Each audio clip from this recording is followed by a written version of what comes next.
Okay, here we go. Good morning, everybody. We're fortunate to have with us today two of the four co-owners of Farm Club, Gary Jonas and Nick Thiessen. The other two owners are their wives, Allison Jonas and Sarah Thiessen, who are probably off attending the business. It's not my intention to make this sound like an advertisement for either business, but it could certainly be viewed as an endorsement of the concept, the innovation, the synergy these two operations bring to their business model. Nick and Sarah Thiessen own Loma Farm, a small-scale organic vegetable and flower farm off of Birch Point Road. Part of the Thiessen's philosophy is grounded in agri-aesthetics. As Nick explains, conveying the duality of farming, not for food alone, but also for the beauty in landscape, produce, and the act of work. And it's easy to see why Loma Farm has 30 restaurant accounts in the region, and is always the sold-out CSA. And prior to moving to Traverse City, Gary and Allison Jonas were managing 3 establishments in Brooklyn, New York, in an area that might best be described as a tad bit run down. And there they honed their skills in food and hospitality and met with great success. And upon relocating, one of their first endeavors was the consolidation, for lack of a better word, of food trucks and the opening of the Little Fleet on Front Street. Which brings us to Farm Club. Farm Club was built on something that many places miss, and that is the idea of community. From the local goods in the market to how their food moves seasonally, even how they manage their staff. It's all based on leaving the land better, and everything they do thinks about it from top to bottom. And from coast to coast, the reviews are in. This nationally celebrated farm market brewery restaurant has received accolades from Bon Appetit, Condé Nast Traveler, Midwestern Living, Crane's Detroit Business, Pure Michigan, to name but a few, among so many others highlighting this local treasure.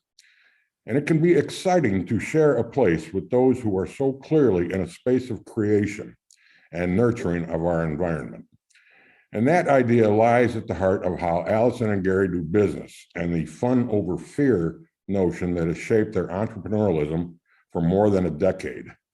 And while employees work the restaurant, brewery, and marketplace, all of the staff are required to work at least one shift a week in the fields to help grow, harvest, learn about the ingredients served at Farm Club each and every day.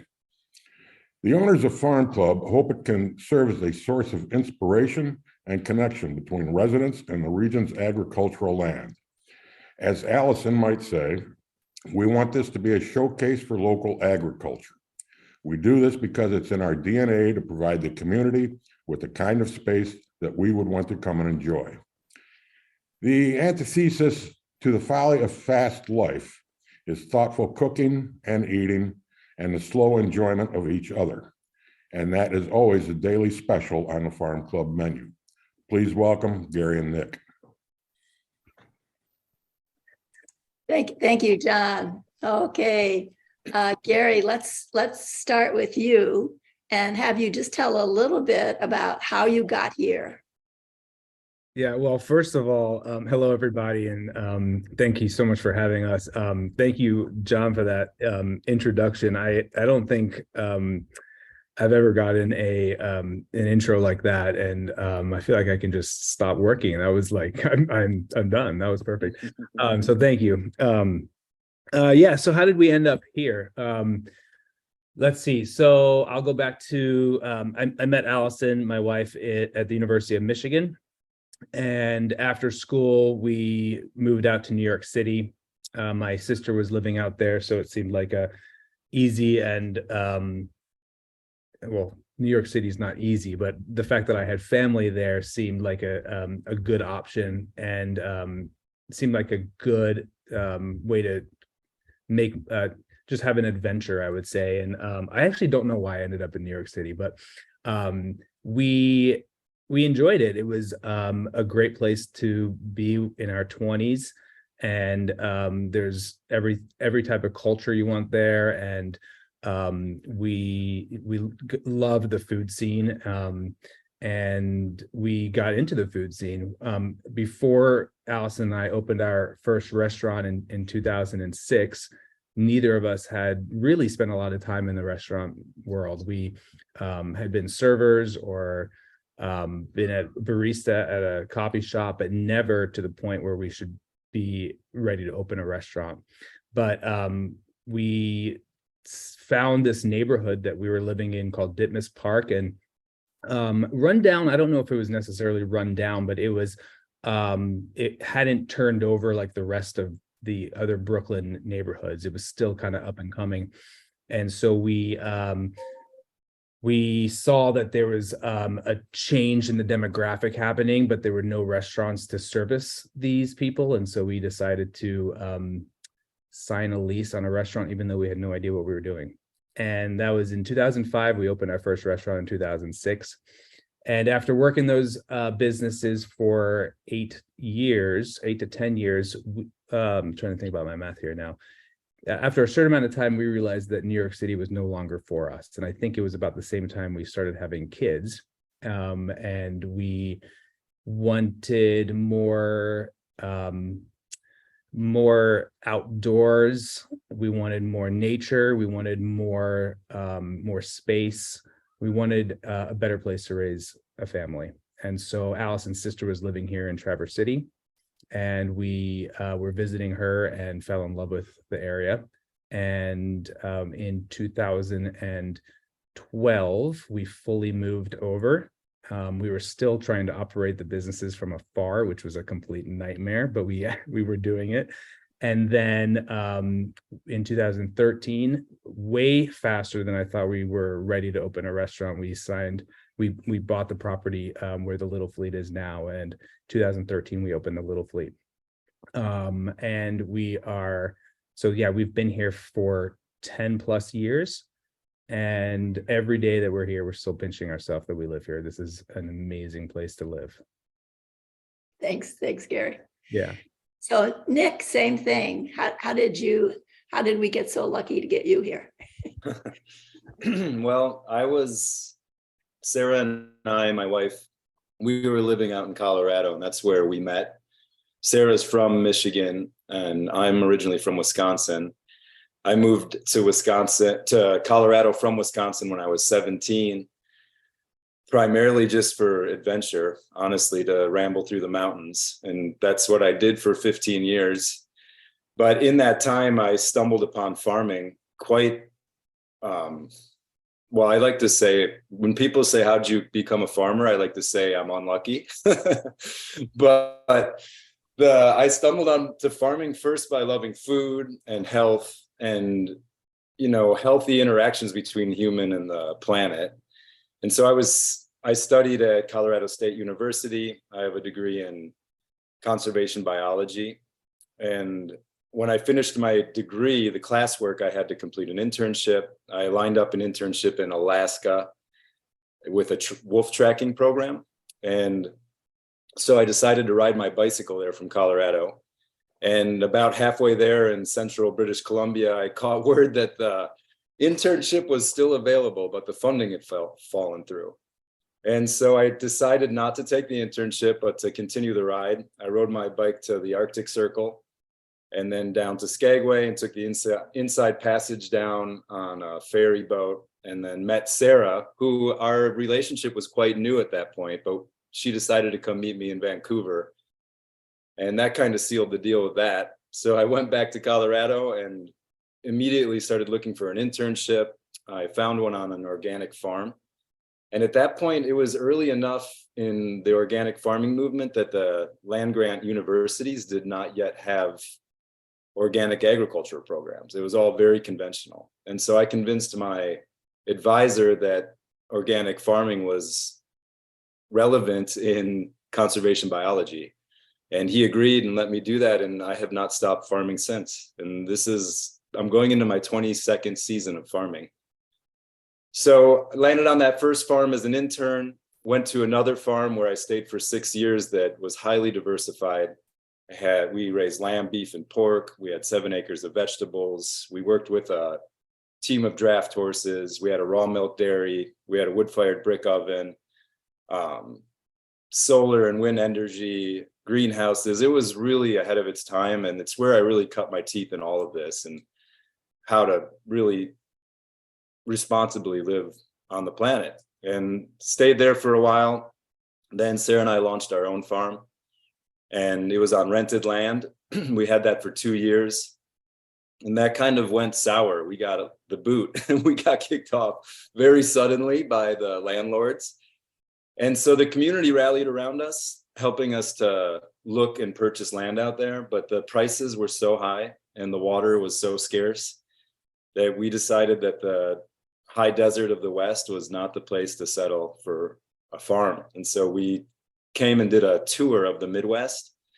We looked around Wisconsin and Minnesota, Iowa, and Michigan, and we had a list of towns that had a list of criteria that kind of met our needs, which was open space, public radio, a food co-op, burgeoning restaurant scene, because we knew that we wanted to enter the farm market as a direct to restaurant sales.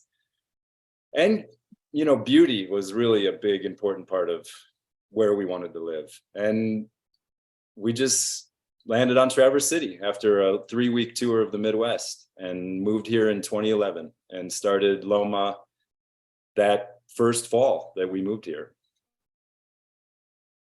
Wow. I don't know about anybody else, but I love that story. That was great. I still feel Leelanau is so lucky to have you guys.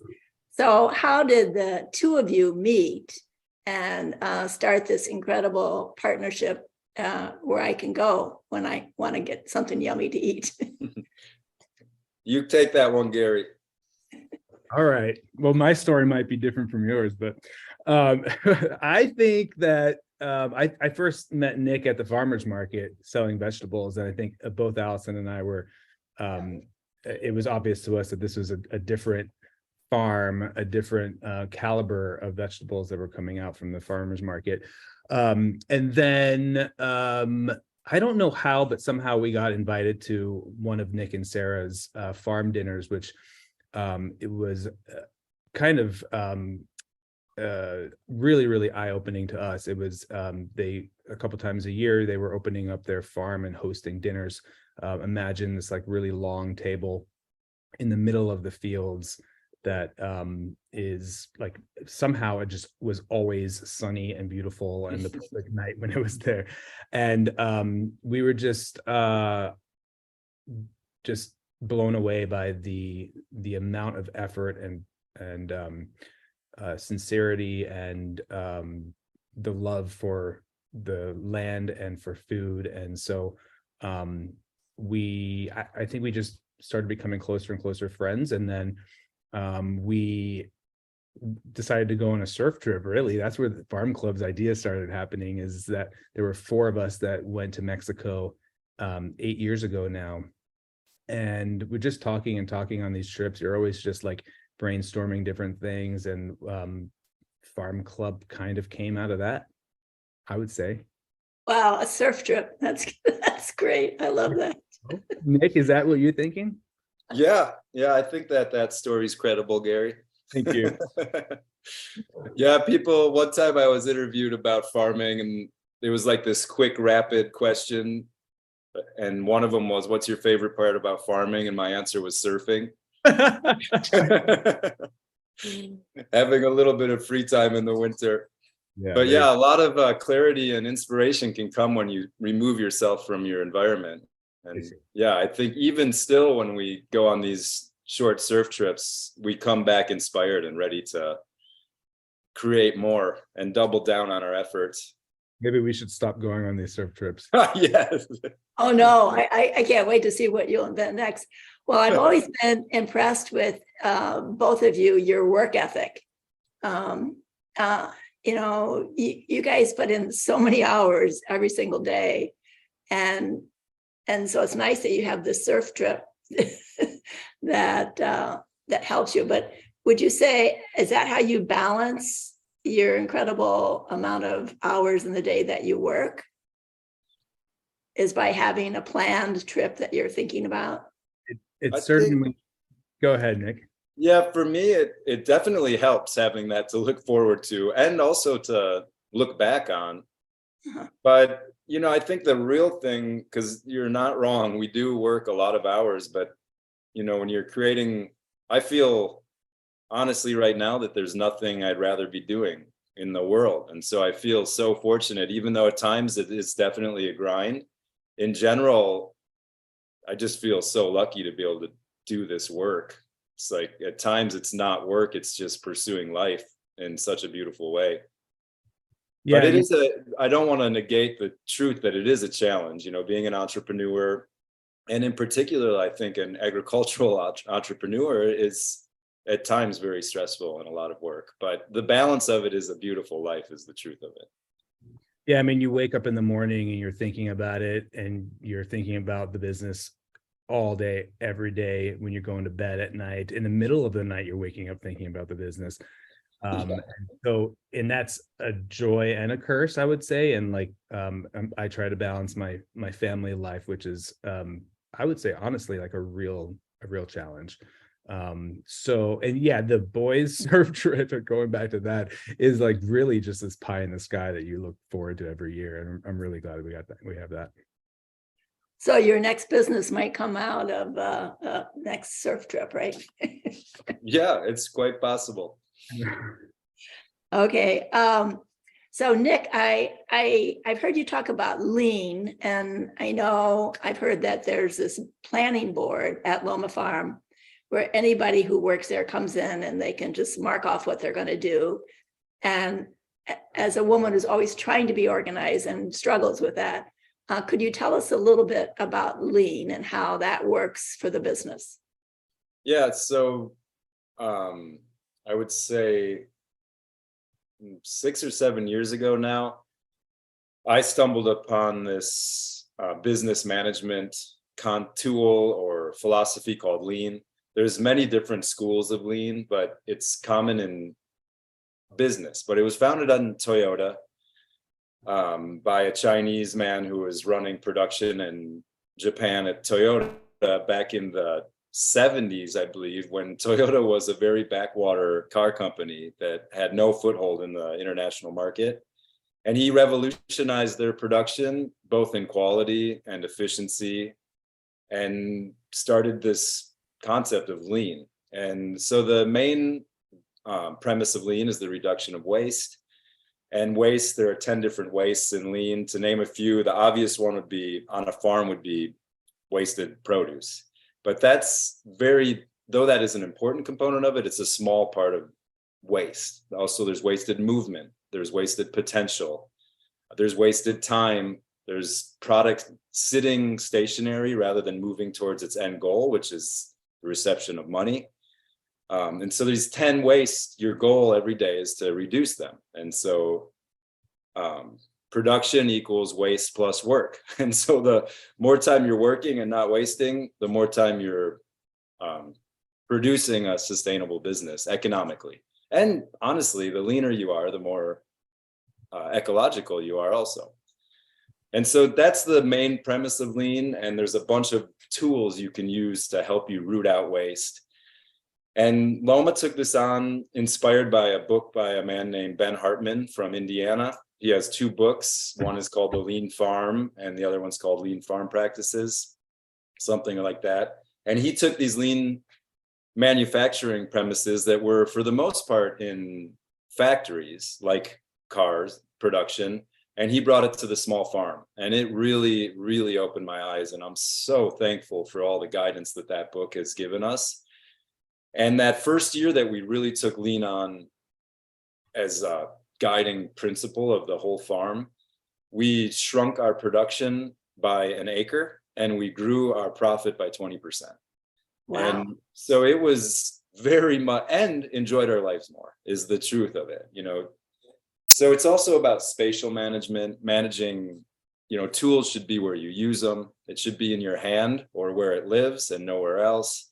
So it's a lot of creating flow. And in lean, and in, the science of happiness in general, we're happiest when we're in this state of flow.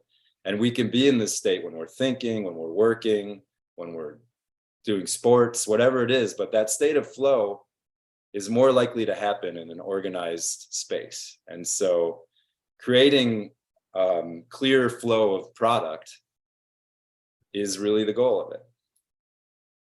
And yes, we do have that shortboard, Sam, and it has cards that you can pull on and off of these clips, and I populate them under categories like harvest, maintenance, weeding, planting, and there's 6 or 8 categories, and then that's on one board. And then on the other board is all the farmers' names. And I pull the slips and put them under the name in order of importance of the priority that I want them done under the person's name.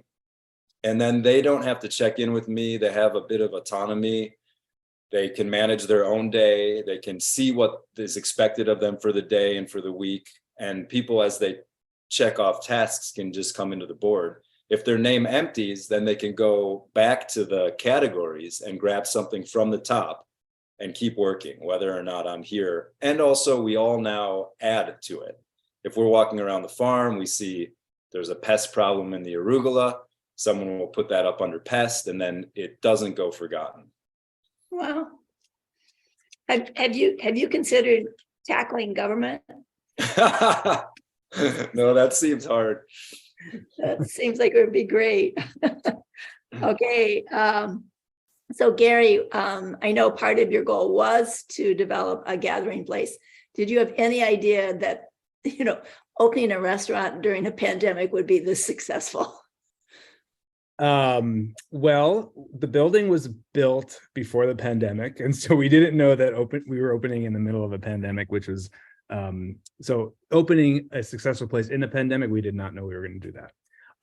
But yeah, as far as like it being a successful community gathering space, it was always talked about. It was always our goal. And kind of in all the places we've owned, it feels like there's more than just a business there. And I think that concept started back in New York, where you would walk into a place and you would feel a lot more heart and soul versus other places. And the question is why? And my answer to that is, I think it's people who are opening up these businesses are doing it because they care about the place and they care about the area that's around them, and less so much about the business. The business and the financials part of it comes later, but it's not the reason why they're opening. And so I think that is a major difference between, at least I hope that comes out in the places that we open, is that we're doing this for a different reason than just to get money. And I think that the community around us sees that. And so I hope that we continue to be a place of community and gathering. And the fact that we're on the TART trail and people can ski in, and the fact that we're in Leelanau County, but also close to Traverse City, adds to that. Yeah, I think to answer your question about the pandemic, we kind of got lucky. I mean, we had this huge outdoor area and we had no preconceived notions about what Farm Club was. And so we just adapted on the fly. And that we got lucky, and we were able to pivot really fast. Well, I want to thank both of you guys for being here this morning. Does any questions from the people listening? I know Kathy's been watching the chat, because we do have Ellen Fred and her buddies from Telford Farm coming up next and talking about an intentional community in our county, which I think you guys will also be interested in hearing about. So I'm going to say so long for a second to Gary and Nick, and you're welcome to stay if you want to hear about Telford Farm. And I will go back to Thanks, guys. Thank you. Thank you, Sam. Yeah, thanks a lot. Thank you. And then we're going right here. So Ellen Fred, Kate Fairman, and Jeff Anderson from Telford Farm. Ellen, would you like to read this? Oh, if you'd like. Yeah.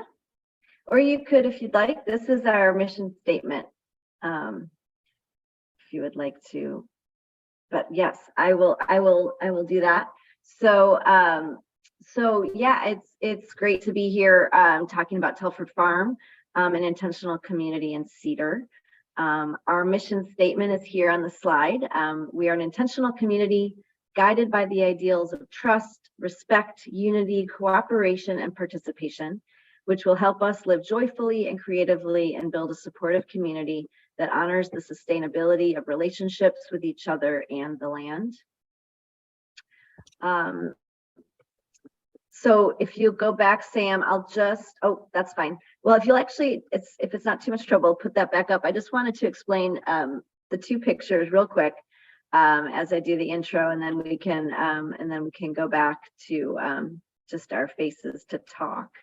But I just wanted to give a little overview of what Telford Farm is, and then I just thought I'd share these two photos. But we're located in Cedar. We're just about a mile north of the little village, right off Schomburg Road. We were established in 1998, and Kate's going to give us a little bit more of the background and the history of how it all came to be.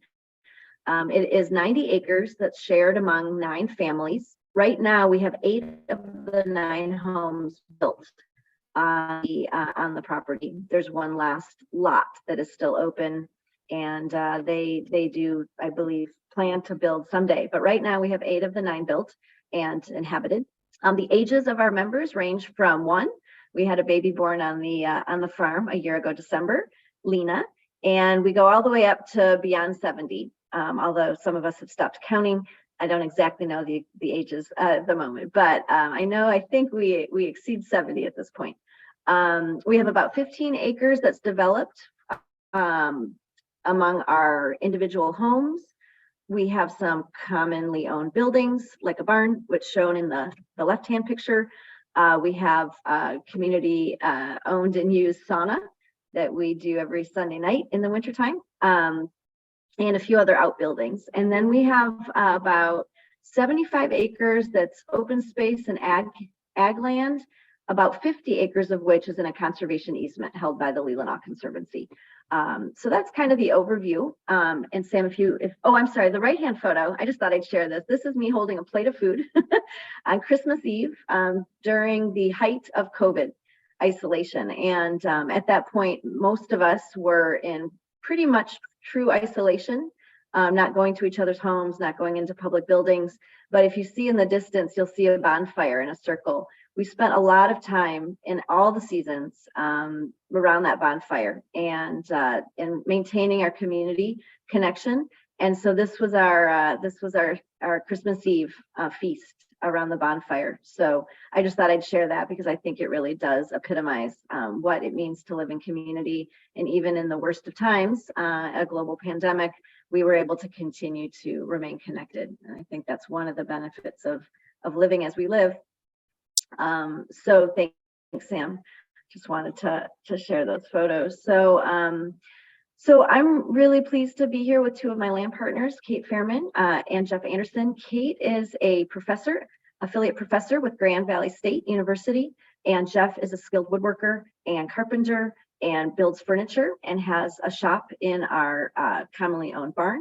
And he has taught many of the children on our farm many of the skills of woodworking. And one of these days, when I find myself with a little more time, I too would like to learn a few skills from Jeff. But what we're going to basically cover today is Kate's going to kind of talk about the history, how it came to be. I'm just going to go through very briefly the legal structure, how we're set up, because I think maybe some of you might just wonder, how we're actually legally structured and run. And then Jeff's going to talk about, how we manage the land, how we cooperatively work together to maintain the property that we call home and that we own together. So Kate, if you wanna kick us off, we'll kind of just run through, and please do ask questions. Many of you might have heard of Telford Farm, known about us. Many of you may have not, but we're very happy to answer any questions too. Yeah, thank you. Thank you for having us here. And so I guess I'm one of the original owners of Telford Farm, and I'll share our beginning story because that seems to be what is asked the most. How did you start this, project? And so I the other piece about that is that I think that most projects like this often start with a group, and I think ours really started with the land.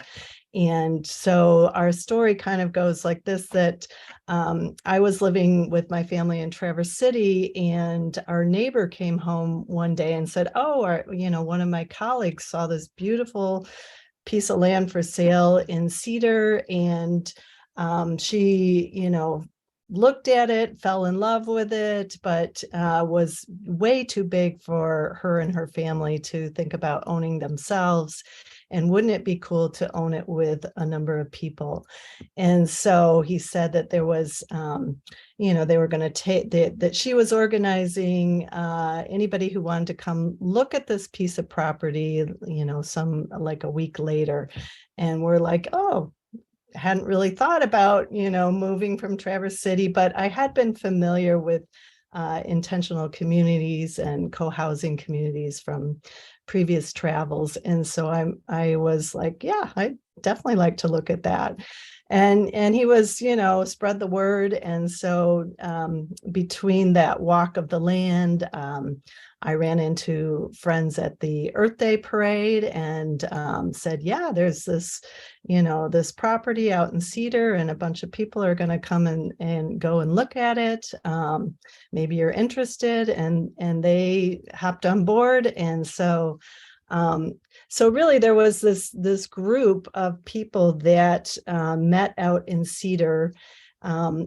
Very few of us knew more than one or two others. So, because the word had just spread, and we parked on the side of the property where you go up through the woods, and you reach the top of the ridge, and it just opened up into this beautiful rolling acres with a barn and outbuildings sort of nestled down in the valley. And then there's a large slope that had a 7-acre vineyard on it, and some open farm field, and just absolutely gorgeous, classic Leelanau County beauty. And so those of us who were walking, I don't think anybody was displeased, and everybody fell in love with the land. And what we found out was that our originator, Joan, said that the realtor had an interested party who was interested in purchasing it. But the seller also was interested in seeing a conservation easement put on the land. So the process was, not necessarily going to go to the first offer. But it also indicated that if we were interested, it was sort of a do or die, opportunity. And so the group that was there, I think most everybody decided to meet again, and we met on a Saturday for at least half the day, and we shared various visions that we certainly had talked about on that initial walk. And the common theme, of course, was that there was a interest in living sustainably, preserving the rural character of this place, and really building a community. And that would involve, cluster housing and sharing projects together, and eventually putting this conservation easement in place, amongst many other ideas. And so we did meet, and that the consensus around the shared vision just seemed to really bubble up.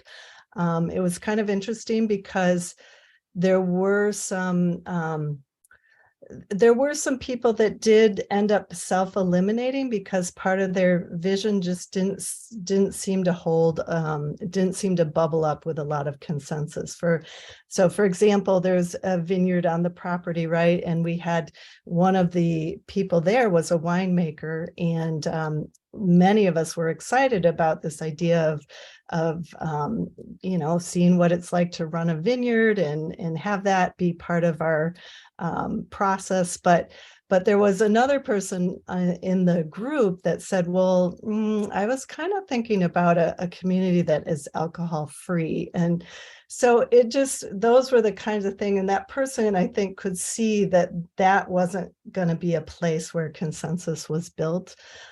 So there was sort of that self-elimination process. Another example was one other gentleman imagined having a drumming group on the property, but he was concerned that the kids might be too loud and interfere. And several of us also had young children. And so that person could see that there wasn't going to be a lot of consensus around, monitoring voices and kid activities. So that was just an example of it.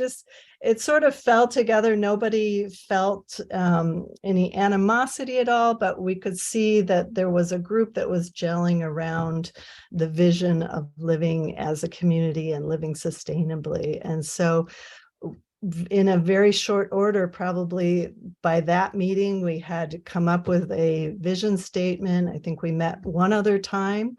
We were fortunate to have a couple lawyers in the group who were able to guide us in creating a limited liability company, which I'm sure Ellen will talk more about. But it launched us, and we were committed. I think we had in the end, we had 7 people that started, or 7 or maybe it was 8. I forget the exact number. And that launched us. We ended up having, meetings pretty much twice a month for probably the next, 2 years. And we did have one early member who, early on decided this wasn't quite the right thing and decided to sell, but we were able to bring in Jeff and another couple and Jeff's wife. And we went through a lot of land planning where we worked with land planners to help really vision the nitty-gritty of the property design. And we had to go through the township to get approvals that way. And so we probably spent like 3 years planning and before our first home developments. And I might have my timeline a little bit off, but after that, we just, we've been putting in houses and working together and continuing to meet more on a monthly basis, and building our lives and our projects together. And I have 3 children, and they've all really benefited from this neighborhood, this intentional neighborhood and support of a much larger community, and just had the ability to grow up in this 90-acre piece of land with some buddies and be exposed to a lot of the values that my family certainly and all of us share. So that's sort of the nutshell, and I won't take up, I'll let Jeff or Ellen add on to that. So Thanks, Kate. No, that was great. I've heard the history from various folks here. I actually bought in a few years after it was established. I actually bought my uncle's share. He was among the originals, as was my cousin Blake, who was the neighbor to Kate, who told Kate over the fence line about the farm. So I knew about the farm from the very beginning because 2 of my family members were involved from the beginning. But then we actually ended up buying my uncle's share before he built. A couple of years in, he lived in Ann Arbor, and ultimately decided he probably wasn't going to end up here. So happily he shared it with us and sold it to us. So I was not actually part of the original group, but I of course heard about it. And I just want to go through very briefly the legal structure, just so folks have a sense of how we're set up. As Kate said, we did have to go through fairly extensive discussions with the township. As you can imagine, it was an unorthodox or unconventional type of arrangement of land ownership and land development. The township was somewhat suspicious of why we would want to be so close to our neighbors. We were intentionally wanting to cluster the homes to minimize the amount of open space used for development. We wanted to minimize infrastructure, roads, all of that, and in turn maximize the protected land. So it took a little bit to convince the township that we weren't some crazy nudist communists up here. Although on Sunday evenings in the sauna, there might be a little asterisk there, but on the nudist part. But in any event, we did ultimately convince the township to allow us to do what's called a private residential development, a PRD, and we were able to cluster the homes. Some of the criteria that were required to get that permit was to do restrictive covenants over the homes themselves. And our home lots have, so we each individually own 3/4 of an acre approximately that surround our homes. Those are individually owned so that we can have our own mortgages. So we're not interlinked financially per family. So we each can buy and sell our individual lots, but our operating agreement, which is the overarching governance document legally, does provide for a process when we desire to sell either a building lot or a home, now that most of them have been built. And it gives a process, not that the community can veto any prospective buyer, but there is a process whereby we interview, have a discussion with prospective buyers, make sure they understand what they're getting into. This is not just a cul-de-sac. This is an intentional community where their expectations, Jeff's going to talk a little bit more about that, but there are expectations of work and communication, cooperation, participation, monthly meetings, etc. So it is more than just buying a house in a neighborhood. It's and we want to just make sure that prospective buyers are made aware of that and know what they're getting into. So as Kate said, we do have a limited liability company that owns the remainder of the commonly owned land, and that is what's governed by the operating agreement. That's about 77 acres. And as I said, about 50 acres of which are covered by now the conservation easement. I happen to do conservation law, so I came in handy in that process. But that might have just been a coincidence. But I have to say, I've done conservation law now for 20 years. It's why I went to law school, to do that type of work. And I have to say, it was so fascinating for me professionally and personally to put on the landowner hat. I mean, of course, I was using my lawyer hat too, but to really step in the shoes of the landowners who are putting these easements on their land, it gave me a really deep sense of what commitments they're making in perpetuity, and that was just a little side experience for me that I found really meaningful. So again, it's legally structured, pretty straightforward. And if anyone has questions about that, we get inquiries all the time from people interested in starting intentional communities and how we're set up. And sometimes we share our operating agreement with those who are interested. So if anyone does want to talk more about the kind of legal nitty-gritty of how we're set up and structured, I'd be happy to talk about that more with you. But now I think, Jeff, if you'd like to chat a little bit about kind of how we go about managing this piece of land as a collective, and I think that would be really helpful for people to understand. And then just, I think if we have enough time, Kate is going to talk really briefly too about how we make decisions, which is based on consensus decision making.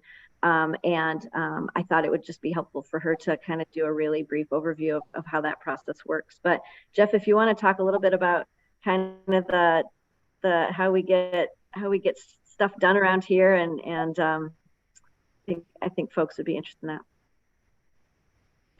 Yeah, sure.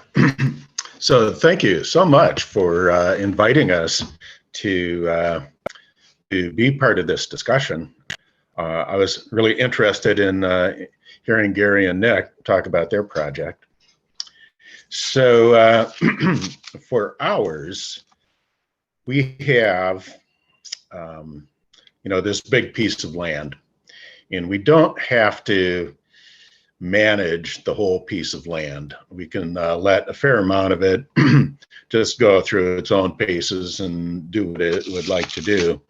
But for us to maintain our community and keep that operating, we have lots of tasks to do.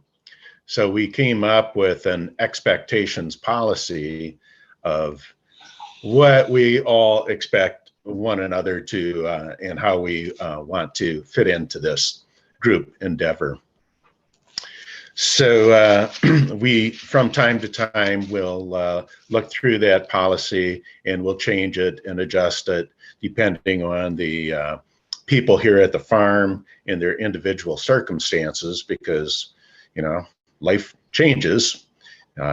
It's different when people had young children or were just going to have children and being pregnant and all that. So their abilities to join in and do some of the other jobs were a bit more limited. So we've got 7 households here now. And we have decided that to accomplish these various tasks, we need to put about 36 hours per household per year into doing these jobs. So some of those jobs that we award hours for are participating in different committees. These committees are the ones who kind of help run the internal parts of the farm. So we have a finance committee, for instance, that goes through a budgetary process so we can kind of predict what's going on, you know, based on several years past performances, what we might be trying to save for in the future. Since we have a big old barn and a number of outbuildings, they all take maintenance and a road. So we had to replace the roof on the barn, for instance. So, you know, you need to budget for that in order to be able to get a loan. Fortunately, we had one of our individuals front that money, so we paid them back. We also have our expectations committee.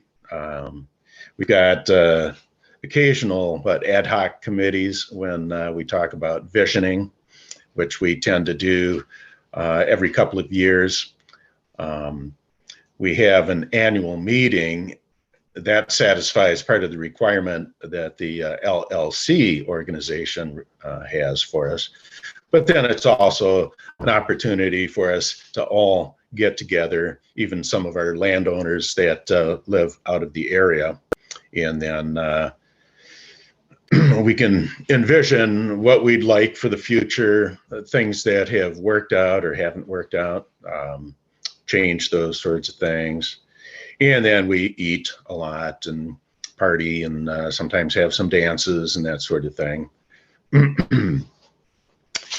We have 10 meetings per year on a relatively monthly basis where we just continue to talk about our day-to-day management. We spend some of that time talking about what's going on in our individual lives. But one of the expectations is that you attend those meetings. Obviously, we can't all attend every meeting, but we like to have a certain amount of pressure about that. We also have work bees, generally, you know, about 3 of them per year. And then those are great opportunities for us to spend about 3 or 4 hours involved in some group endeavor. So they can be quite a bit of fun. And so we've got infrastructure that we have to maintain. One of the biggest parts is having a road.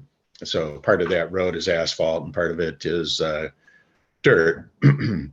So to maintain that, that's the responsibility of certain people to kind of stay up on that sort of thing.